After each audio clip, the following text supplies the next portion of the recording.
Hello, Southwest Louisiana, and welcome to another episode, which is episode 6 of season 3 of From Change to Change.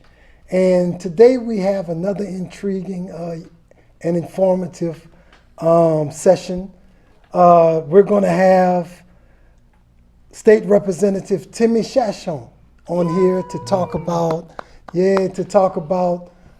some of the status of some of the issues that's happening in the Ebola epidemic, I'm going to call it. You call it a whole epidemic. Yeah, because it affected that whole community. It did. It affected that whole community. It's a plague. Yeah. It's bad. Yeah, it's bad. It's horrible. And he's also going to expound a little bit on the issues surrounding voting, which is, we have this presidential election as well as some local stuff happening. And we just need people to be educated and informed so they can make an educated and informed decision when at the polls. We also are going to have Miss Cameron Dumas from FLIC.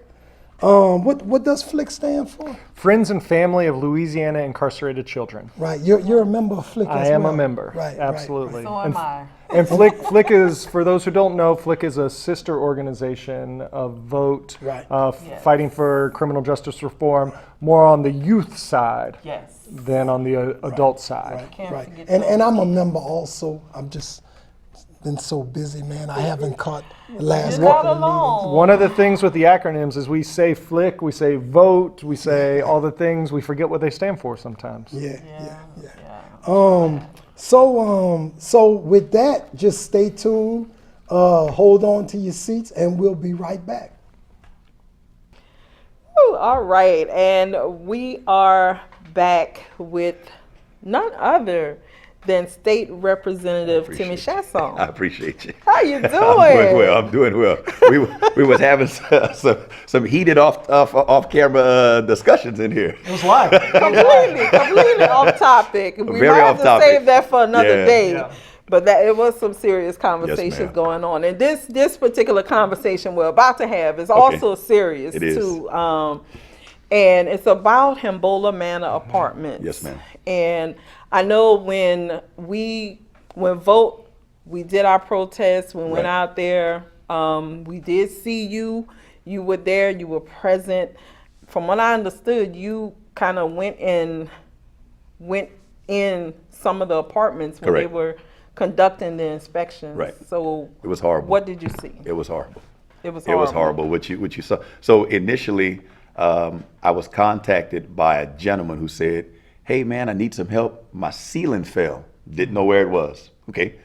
So sir, I'm thinking I own a roofing and construction company. He needs some help. But no, he's asking me, "Hey, no, I need some help for the situation." Okay, where are you at? Ebola.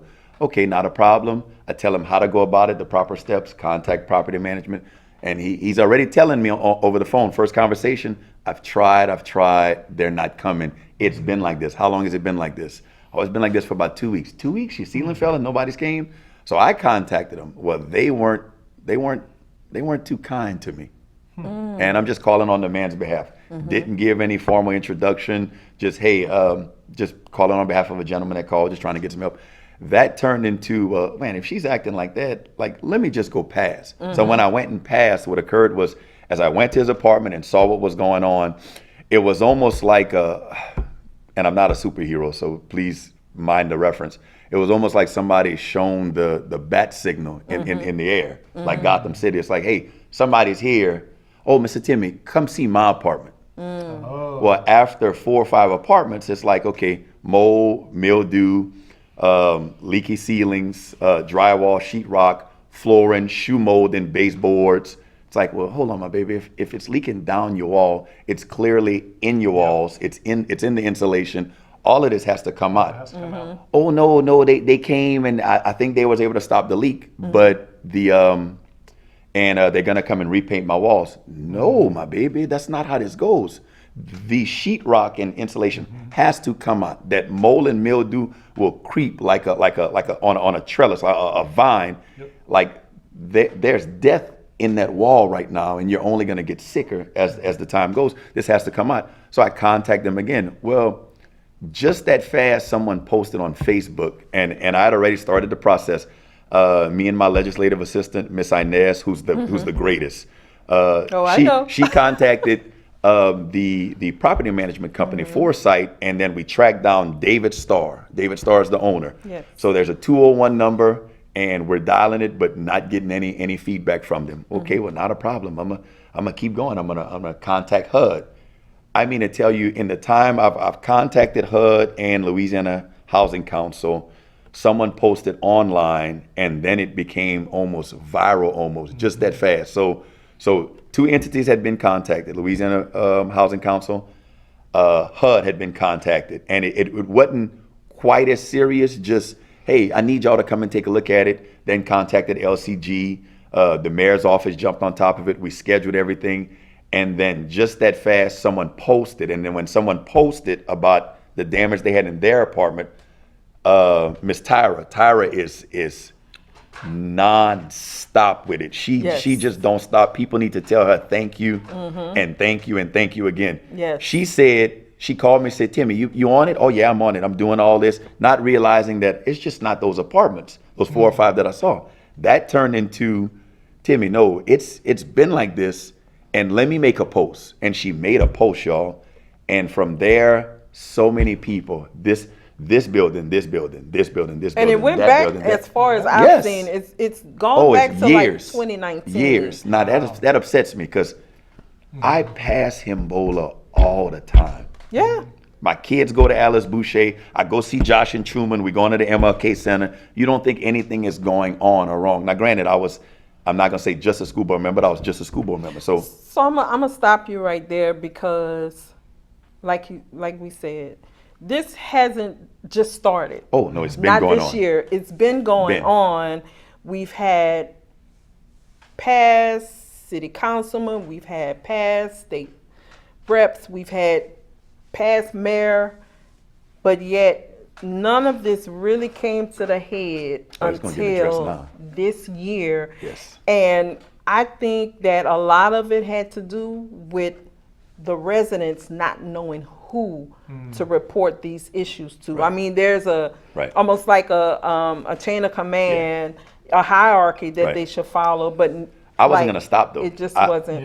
It was my OCD kicked in. I wasn't gonna stop. Yeah. What occurred was I'm gonna contact every person I'm supposed to contact to get this addressed, and then eventually, it was a bunch of emails back and forth with HUD. Finally, I'm like, guys, I just need somebody to call me, and I got a very high up HUD person to call me, and I'm like, and he gave me a cell phone number, and he said, and Fair Housing Council, and said, hey, Louisiana Housing Council said, send it to my phone. Let me see what you're talking about. Because I'm explaining doomsday protocol. Because you were taking pictures. Oh, it's all. Listen, a lot of pictures. The video of the lady who can't open her door because the locks don't work, and it's boarded in from the inside. So they say, let us take you by the lady who can't use her front door. She climbing in and out her window. Man, y'all stop.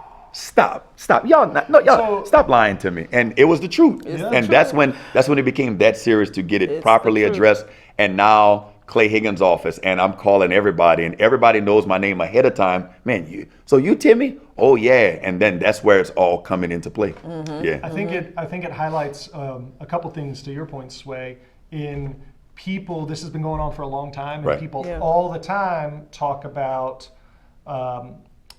not trusting representatives, not trusting government, no reasons to vote. Yet this is highlighting the process can work if you get a representative in there who will get things done. Yes. And why it's so important to get the right people, because it has been going on for a long time, right? And I'm not saying that it's anybody's in particular's fault, but things can happen to benefit the community when the right people are alerted to get that process and get that ball rolling. Let me add something to that, because if I don't drive there to see his apartment, I don't realize how serious it is. True. Oh yes, sir, you get it addressed. If they even responded to me in kind and were nice about it, which is the story that I've heard from the property management team. Oh, it's the people. Oh, they're not taking care of their stuff. Oh, we're gonna get that address. So by going and like let me go check. Then it was 4 to 5, and then now you're finding out, man, this is. Every roof has a leak. Yeah. Water is coming in these people's apartments. mold and mildew infestation. As we viewed one of the apartments that they got addressed. So that the mold and the mildew Right. part, these are obviously not self-inflicted. No, not at all, not at all. And And- sheetrock is porous. Okay. Sheetrock is porous. If this is sheetrock, that sheetrock got to come down. Don't sand it. Don't paint over it. Don't tape float. Don't prime and paint. Take it down. If it's wet here, it's wet there where we can't see. That sheetrock has to come down. We in a very nice apartment. Like, man, it looks beautiful in here. Well, in owning a company, I know what's going on. So hey, Wait, so owning what company? You I own a roofing and construction company. see, this is how you know all of Well, this. I know where to go look. I know Right, right. I know where the skeleton's at. Exactly. So we go. So I asked the inspectors that day. We've been there 3 times. That first day, y'all come. No, first day we just saw what's going on. Second time we went, they were fixing some of the apartments. Looks great. Come see, guys. Just stay with me. Just follow me. If you ever want to see what's going on, open up a closet, walk in the closet, turn around, walk back out. It's very hard. You got to be meticulous to catch. If I done walked in this way and turn around, I'm walking back out. There's the room, but I'm in the closet. Look up in the corners, walking back out. Listen, you got to be meticulous to catch them corners. Somebody painting quick, you paying them. Them boys just want to make their money. Them boys don't care. Them boys will just do what they got to do, so you can still see mold and mildew in the corners. If you open up a door, close the door, great. Paint it and paint it. You want to see truth? Open up the door. Look at the door hinge where it hinges. It's not closed. Yeah, when it's open, man, y'all listen. Mold and mildew straight down the door frame. That 2-inch. I say, y'all, listen. I know that folks at home can't see it, but I have a picture in my phone where they painted in there and painted over the roach, and the roach is just on the wall, painted over. I'm like, come on, That's the stuff come you on, see from the fellas. horror Yeah, exactly. So, and I think what makes this situation so much worse for the folks in Himbola and Lafayette, especially, as y'all know, right? Housing is in a shortage in Lafayette. There's not enough housing for the people Right. here, and the folks in Himbola very often just saying, okay, well, people can get out and find another place to live while they fix it. It's not an option. I've heard a lot of that. And there's I've not heard an a lot of option, that. and Yeah. that's what not makes that easy. this so much worse, because it's a large community. It's a lot of people that this is the option. And when that option isn't working and it's not being taken care of, it creates a dire situation. Wow. He showed the picture of the roach that was painted over. It's just painted over. They just painted over a roach. What are we doing, guys? Like, So it's explaining to the roach general has yeah. white paint over it. Wow. It's explaining to the general contractor there at the time. Listen, guys, I know you've been instructed to do something, and it ain't proper protocol. It ain't tearing that out. It ain't ripping all the insulation out. It ain't spraying a plant-based antimicrobial agent or a kill stain on that. Got to leave the apartment for 24 hours. Like, follow protocol, mold remediation, something.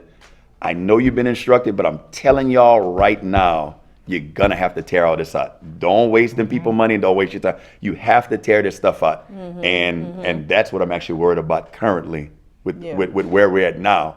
I'm worried that they are making an effort. They are trying.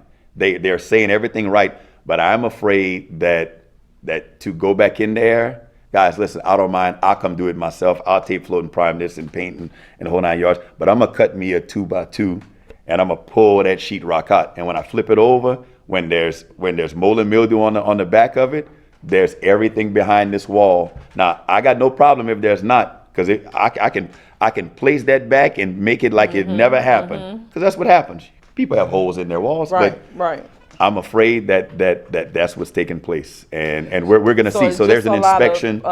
Painting over a lot of. What I saw the first time, and the inspectors and HUD, they told the folks right then and there, man, listen, you got to do it. And then they went to the magistrate, the judge, and now there's a reinspection on the 17th for our update. Reinspection on 17th by LCG and HUD. October? And then, this month. September. This month. Which is 8 next days. week. Yeah, 8 days. And then on the 9th day, they go back to the judge. So the judge wants the report from the 17th to see where they're at. And it's like, and it upsets me. I almost curse. Don't do it. It's Public access yeah, TV. it's how long do these folks have to wait for somebody to just do right by the people? Like that's That was upsetting. gonna be Like my question. that's human beings. Listen, if I could avoid an ethics violation, just pay me or some other company that I trust. Then there's a bunch of companies that do it. Yeah, I'm sure. Like just pay them the labor and material. We pay the taxes on it. Gut it. Spray. Start over. It's like you got to start with the roof to begin with. We don't have a lot of problem. Man, if it's leaking, yeah, you can fix all the sheetrock you want. It's So, leaking. I got that question. Since you brought it up, I heard that it's a very flat roof, which is the issue, the problem with the leaks in the roof. And if they're not going to prepare the roof, like you said, because Right, it's coming gotta from start. the top It's gotta down. start. Correct. If they're not preparing the roof, whatever they're doing inside the apartments is Null and void. Pointless. it's pointless because the Right. roofs haven't been prepared. Pointless. And then the units, because of fear of theft, the units are the air conditioning units. Yes. Are on the roof. So all those things have to be lifted off properly. Cranes are 2x4s. There's an old school method that you just got to know how to do it. You jack that thing up, put it there, put it there, put it there, put it, work it. We got a pallet. Go ahead and fix what's underneath it. It doesn't matter if it's shingles up there, 25 3-tab, 35-year architecture, or if it's torch down up there. What needs to occur is it has to be fixed and remedied. And it's easy. It's really easy. Oh man, it's gonna cost. No, it don't cost that. That's the profit margins. It don't cost that. Fix them people's stuff so we can avoid what's going on. And it's easy to fix. You gotta wanna fix it. You gotta realize that all this money you've made where you haven't taken care of the repairs, you let it get dilapidated. That money is in your account unless you spend it. So go ahead and break off $500,000, fix all them roofs. They got 11 buildings, to my understanding. They said there were leaks in 10 out of the 11, and the 11th one clearly had a leak. There was an apartment upstairs, y'all. When you walk in, you think you walking on, man, how to say it? Just the wettest rug you can think of. When you squish and you see the water squish out from underneath your feet. I'm like, oh, there were apartments that you this walked was in upstairs, which means downstairs is going to have it too. So the downstairs lady had it too. There were apartments in there that were empty that people had moved out of, and they're like, oh, we got empty apartments. And then to see the apartments, when the inspector says, okay, listen, we can just mark this one off, and nobody want to go in there because there's mold and mildew, like completely on the wall. Or completely. You're like, it's upsetting. Wow. And they're gonna fix it. So the next step then is, if they don't, or if they're lagging behind, it's called abate the Section 8. HUD can actually strip them. This is what I found out. This threw me off. I've been on Section 8 before. The family's been on Section 8 before. Aunts, uncles have been on Section 8 before. It's a means with which to get on your feet. You started off life. Things are rough. You young father, 20 years old, having a kid having a kid. We ain't got nowhere to stay, man. Thank God for Holy Family Apartments. Like apartment 206. That's how we survive. You get on your feet. What occurs is that complex. The voucher is with the apartment, not with the person. Yes. So they can actually abate the Section 8, strip the complex, the property management company, the owner of the Section 8, and then at that point, there's no more money coming in. But now the person that lives there is responsible for the full rent. Well, nobody's going to pay that. So now basically you condemn it, it shuts down. Now you've got 112, 132 units that now folks need somewhere to stay. But now when you abate the Section 8, they can do an emergency abatement and give to you now, because you stayed there. I can give to the individual, emergency wise. So I'm like, oh, great. But you still got to find somewhere for them folks to stay. They got to have housing available. There's a shortage. Got to be affordable. Got to be able to move them there. Folks live there. Some don't have transportation. So it's like, no, guys, I need y'all to fix it. Yeah, because I read in the news about 10 people were given the option to move. 5 accepted, 5 didn't. 5 said no. And I remember hearing people saying, well, they moved me into a hotel room that doesn't even have a microwave or anywhere for me to cook food for my children. So then they started moving them again to places that had like little kitchenettes to be able to, you know, women have children. There were some places that could take a lot of them. But there was one complex, but it was in Lake Charles that could house everybody. I'm like, that's Lake Charles, guys.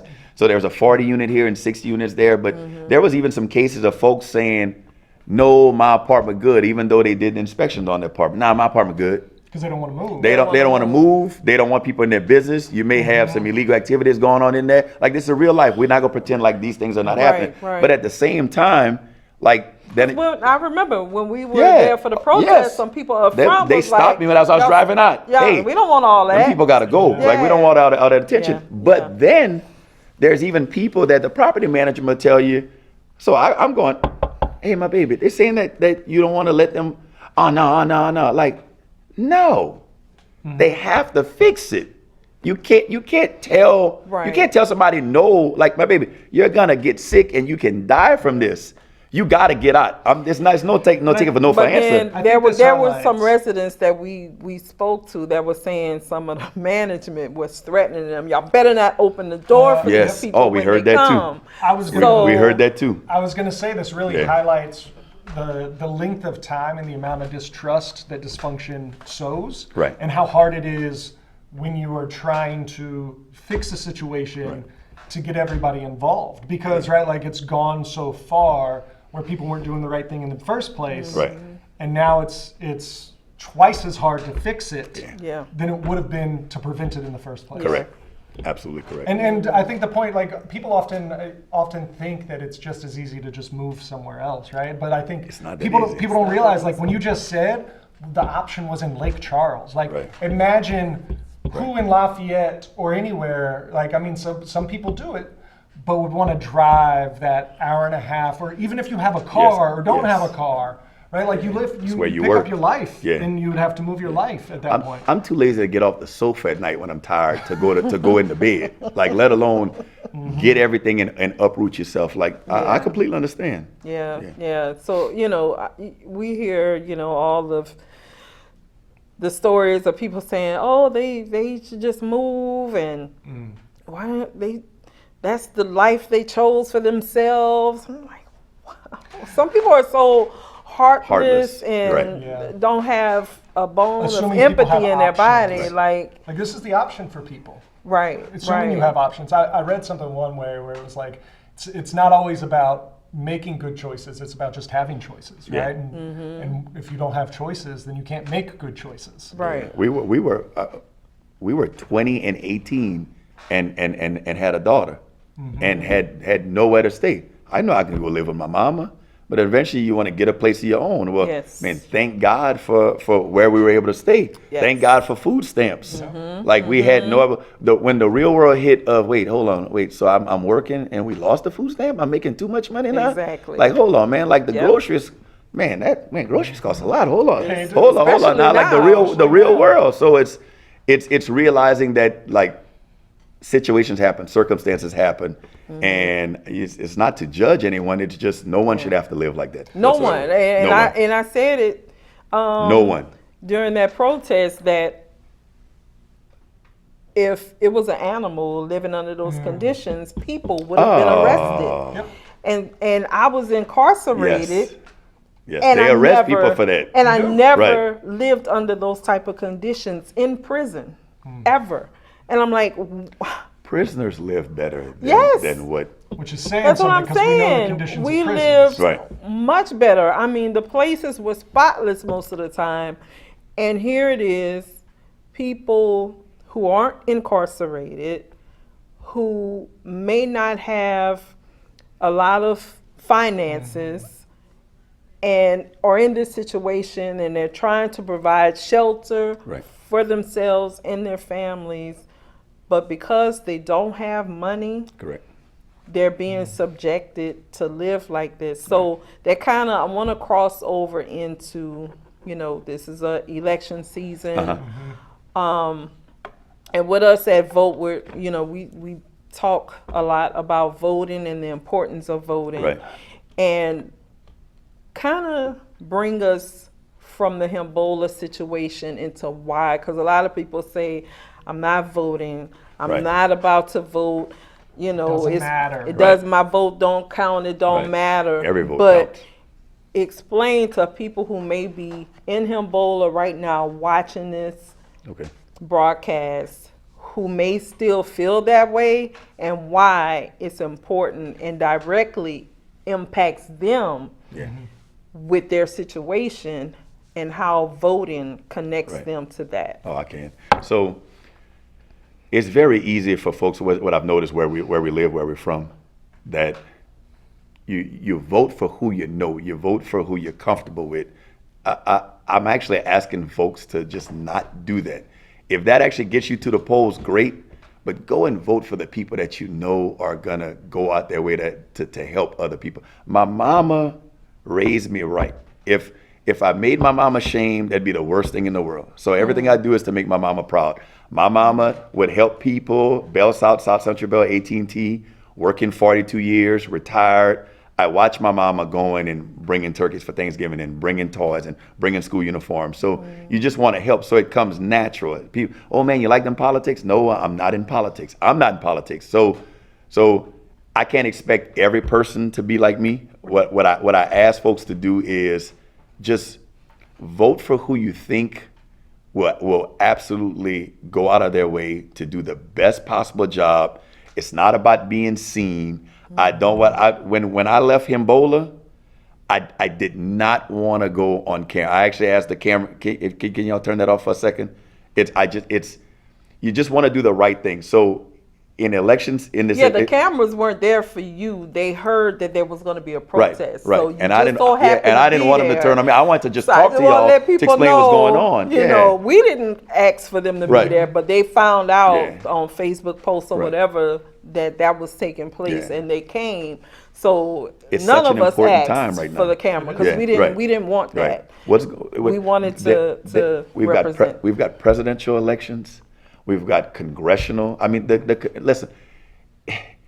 If you can't have my cell phone number, then like what if I need to talk to you? Mm-hmm. My cell phone number is 337-315. Oh, I got it. 9234. I got it on speed dial. My children say, man, we going Walmart, Daddy, just for them pork chops, and then 10 people to, yeah, but baby, like that's the most important thing to that person, because they've been waiting to see me. They don't know 10 people stopped and talked to us. We've been in here 45 minutes for a pack of thin center cut pork chops I'm going to smother at the house. Like that, but it matters to them. So so my kids don't even want to come. Now, hey, you want to come ride with Dad? No. So if I can't have your cell phone number, like for instance, Senator Cleo Fields is running. Every time you call Cleo, he pick up the phone. I'm not asking anybody to vote for somebody. I know who I'm supporting. But when it all boils down, can I count on you? Are you actually going to try? Don't tell me you're going to help, and then it's out of sight, out of mind. Like follow up with me. Return my phone call. It's important. Build relationships with your representatives. So I was going to say, I think it was last season, we had Ronald Marshall on, and he talked about community organizing, and he didn't realize he had been doing it his whole life, but community organizing is about connecting people to resources. And I've been thinking about it more and more. Leadership is about connecting people to resources to achieve what they want to achieve. And what Timmy's talking about here is think about all the entities that are involved. A state representative talking to a U.S. congressman, talking to the state senator, talking to HUD, the federal government, GOSEP, and the mayor's office, functioning the way it should function to do good in the community. Right. If I ring your phone, answer the phone. I don't want to talk to your secretary. I want to talk to you. I know a million people are calling you. Connecting people to resources. Ms. Dolores Zenon Cormier mentioned something, asked me, can you come and support this? I said, absolutely. And she's telling me about it. I'm like, man, that's a great idea. I'm going to tell you right now, I'm taking your idea and I want to run with it. I'm telling you right now, whatever you do during Christmas time with what she explained to me, which was just putting resources. So we go to bingos and little events where you see all the vendors. But I'm talking about the food step, office, SNAP benefits. I'm talking about Section 8 housing. I'm talking about Smile. I'm talking about school board issues, a liaison for bus services, the Magnet Academy. But I mean, multiply that times everything you can think of that's going on. Vote has a booth, and but every entity you can think of, and you tell everybody, and you list them all. And after you list 42 things, you're like, man, I'm definitely going to that because, man, I need to look into see if I can apply for this, apply for that. What are the services they have for that? And that's how you connect people. I told her, I'm taking that idea that you do during Christmas, and we're going to put everybody in the downtown convention center. And it's not just about giveaways. It's not just about the free cup or the pen. What can you do that to help out? You think about that, and you think, and Vote has talked about this all often, when you organize people, the power in getting all of everybody on the same page, moving in the same direction. Because all those 40 entities can exist, right? But if they don't exist together and they're not moving in the same direction, you can be fractured. Department of Hospitals, have the same power. Medicaid, Medicare. Some people can apply for those cards and don't even know they have the ability. I think it is enrollment time. I mean, listen. I lost my job in 2019. They did nationwide cuts, a RIF. I get sick on Cobra ends. Were it not for the medical card, like I'm talking about, I'm 38 years old. Doctor, no insurance. It's like, man, if those services aren't available and I'm aware, then I continue with this stomach pain and this folks need to know about these things, and you bring it to the forefront. Ooh, man, I hate to end this show, but thank you so much. Yes, ma'am, anytime. For coming in and providing us with an update on Himbola. Yes, ma'am. You just keep doing what you're doing. I'm trying. And we're gonna call you when we. Oh, anytime. And that's what I say. I hope folks. I'd rather the folks call me than the individual groups, because I mean, that's these things we've talked about. Exactly. Just call. It's what you're there for. Yes, ma'am. Thank you. Anytime. Thank you so much. Anytime, boss man. Anytime. All right, and we will be back. Welcome back, everybody, to another episode of From Chains to Change. We are joined today by Cameron Dumas, who is a youth advocate for one of Vote's sister organizations, FLIC, Friends and Family of Louisiana Incarcerated Children. And we're going to talk a little bit today about schools, youth incarceration. We want to welcome Cameron by phone. She's joining us. Cameron, would you say hello to everybody and just tell us a little bit about you and a little bit about FLIC? Hi, my name is Cameron. I'm 25 years old. I'm born and raised in New Orleans, Louisiana. I went to college, got a degree in criminal justice, which kind of pivoted my way to the work here and where I'm at today. I am a youth lead organizer with FLIC, Family and Friends of Louisiana's Incarcerated Children. And a little bit about FLIC. FLIC is a grassroots statewide membership-based organization that's intergenerational, working to transform the systems that put our children at risk in prison. Absolutely. Thank you. So today we've been talking about a lot of different things on this episode, but we definitely wanted to touch on some of the issues that people often don't associate with mass incarceration, and that's youth. And here, especially in Louisiana, there have been a lot of changes to the juvenile justice system, issues in juvenile justice and in dealing with criminal justice reform from a youth perspective.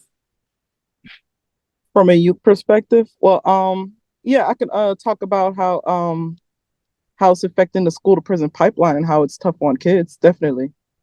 So we're concerned that Governor Landry's policies will feed children into the school to prison pipeline. In effect, he's taken the same punitive, tough on kids approach to discipline them with crime, and it will have the same negative outcomes. School pushout has severe impact on positive youth life outcomes and students' connections to learning. And it leads to increased truancy and disengagement, and it is a feeder into the system of the school, of the pipeline to prison, especially for youth of color. And we've been noticing that he's been moving us away from the healing-centered interventions that a lot of advocates these days are pushing for. And we want to hold youth accountable for their actions while offering supports that addresses the root cause of their trauma. We need to prioritize implementing restorative practices and shoring up education with trauma-informed and culturally competent curriculum, as well as mental health supports and services that you may need to rely on instead of punitive practices that shows evidence that is ineffective.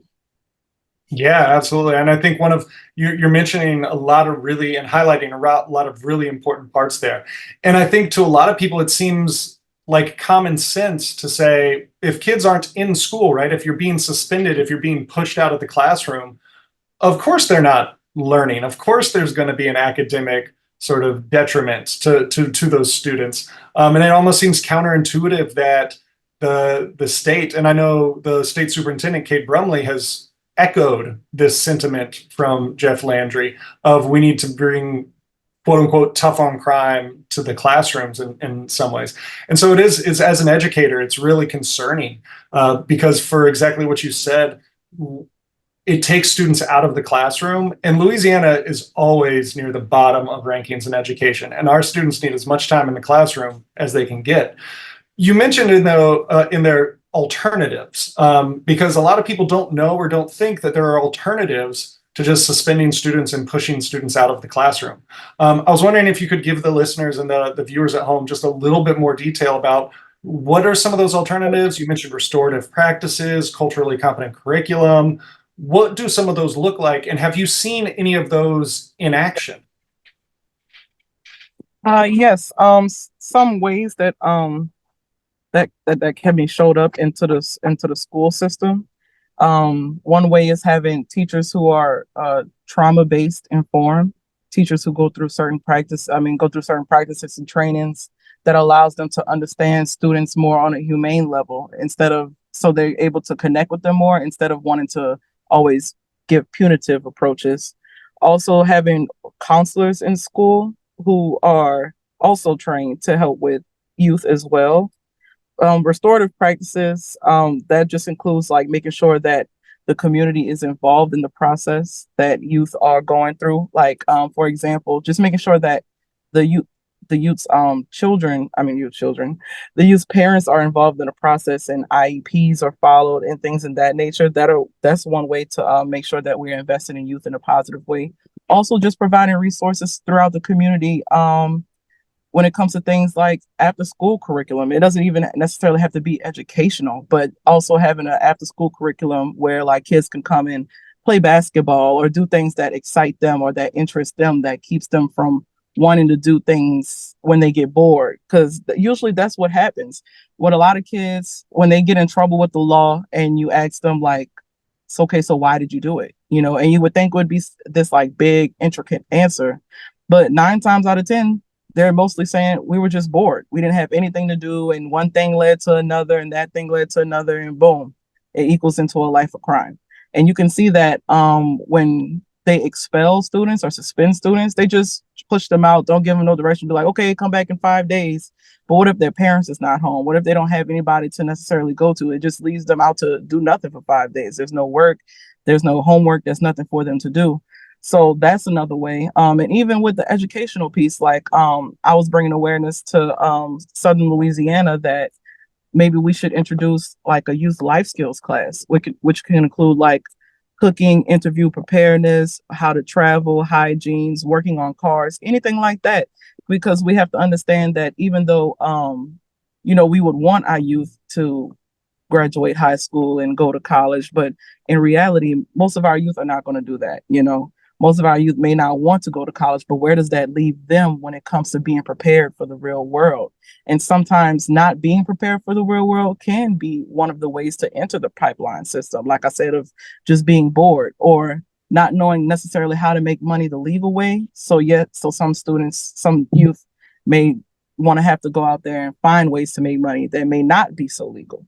So having certain resources in place that can help youth in their positive youth development can definitely reduce recidivism rates and lower the chance of youth entering the school to pipeline system. Yeah, like I'm hearing everything you're saying, and it's awesome because so much of what you're mentioning is about pathways and creating opportunity and what opportunities are present for youth and what opportunities are not present. And it's really amazing, right? It seems really simple that when youth have opportunities, to engage positively, whether it's in school, community, careers, then what we find is they do. But when those opportunities are closed, you're mentioning, right? Like if you're suspended from school and you don't have anything to do and you're bored, or you don't have the job opportunities or the training, well, then of course there are going to be different pathways and different avenues that aren't as lead to as positive of outcomes. So definitely like hear everything you're saying there. It's really, really important. So thinking of the school to prison pipeline, thinking of the work with Flick, what are some big things that Flick is working on right now to say, like, this is where y'all's work is and where y'all's passion is? Right now, one of the big things that we're working on is creating a platform for awareness across the state of Louisiana when it comes to getting the voices heard of youth, especially between the ages of 13 to 25. So one of the big things that we're working on right now is disseminating this youth survey. The purpose of the youth survey is to ask youth questions in different categories regarding education, community, mental health, things in that nature, so we can compile a list and compile data so we can use that to spread awareness of, hey, these are what they are actually saying. These are the concerns that they have. These are the changes that they want to make in the community. And that's one of the big things that we're pushing right now. We're also working on for the next month of December, we're working with Dignity in Schools, which is a national campaign which focuses on what we're just talking about right now: schools and school to prison pipeline, bringing awareness to that of the community and starting to gain power, people power within the community, so we can start going to council meetings and things like that and start actually making policy changes. So that's one of the big things we're working on right now, is creating awareness, creating people power, and also working to create policy change. Awesome, awesome. I did want to find out. I was recently invited to a screening of a documentary that focused on ACEs. And I'm wondering if Flick is, when you spoke of policy, I'm wondering if Flick is, looking at the adverse childhood experiences, and maybe doing some focusing on that. Because I took the, I guess you could call it a test or an assessment of ACEs, and of the 10, I had 5. And I was like, wow, that's crazy, because had someone known that I had those 5 ACEs prior to me going to prison, maybe I wouldn't have gone to prison. If someone was able to identify those ACEs and be able to work with me to kind of get beyond those experiences. So I can probably contribute a lot of the reason that I was incarcerated. I was 23. I wasn't a juvenile. I wasn't a child. I hate saying juvenile. I wasn't a child or a young adult when I went into incarceration. But those ACEs follow people throughout their lives. So I'm just wondering if Flick is doing anything with ACEs. Yeah, some of the things that we help when it comes to things in the matter of ACEs, that we do offer like restorative justice circles. We do have peer-to-peer groups, especially with Black Men Rising, who is a partner with Flick. And we also refer youth to what's it called? I can't get the word. Like social workers and counselors, psychologists, mental health agents around the state that's able to help them. Okay, that's good. That's helpful, because especially in African American families, we tend to kind of keep everything inside and don't want people outside of our households to know about anything that's going on. And I think a lot of times children, they're affected by that. And these are the kids who tend to get targeted. These are the kids who wind up in that school to prison pipeline, because they're being punished for traumas that they're experiencing at home, be it witnessing their mother being abused or themselves being abused, to so many other things, and they tend to be on the punishment side instead of being treated. Yeah, And basically, people really get into the root cause of them acting out. Yeah, go ahead, Marcus. yeah, I think you're right, Sway. Basically, being punished for being undiagnosed. That's basically the gist of it, right? But this topic is very important, man, because I work with kids as well, and I was and my of course I'm formerly incarcerated, and all of my it's like going to prison for me. I mean, even though it was a horrible place, it's like it was the style. Mm. And it wasn't until I got to prison that I realized that, wow, man, like we all up in here, we all try, because my whole the whole family's there. But when you think about it, the whole family watch someone get murdered, watch someone get raped or been raped, like the whole family was traumatized. You know what I'm saying? So we really need to focus, and not to mention that it's taboo for a Black person to have a mental illness. You know what I'm saying? It's completely taboo in our in our hood. So yeah, we really need to change that narrative if we want to heal. So I thank you for that, Miss Cameron. Woo! And this was a great show, guys. Don't y'all agree? Yeah, Yes, I agree. it was fantastic. Yeah, Timmy really is was. always so informative, man. Always bringing it. Always. And of course, Cameron from Flick. Yes, it's always exciting to see both what our sister organizations are doing in the state, but also to remember that the youth are involved in this, that the incarceration and mass incarceration reform and criminal justice reform isn't just adults. It isn't just lifers, right? It's the youth that are also experiencing this. And it extends, and most people don't realize, it extends beyond prisons, right? It extends into schools and our classrooms. Yeah, kill them at the root. And so it's always great, right, to see the next generation of folks who are living this and what they want for their future. That's it. And that's always important. And look, we gotta make sure that we remind folks tomorrow is our Vote Lafayette monthly meeting. It takes place at Trendy Spaces. If y'all haven't been to Trendy Spaces yet, feel free to come and join us for our monthly meeting on tomorrow from 6 to 8 p.m. at 102 Carmel Drive. I promise you won't regret it. It is a fantastic space. You'll actually enjoy it. You know why? Because we're going to be having what? Shrimp stew. Shrimp stew. Yeah.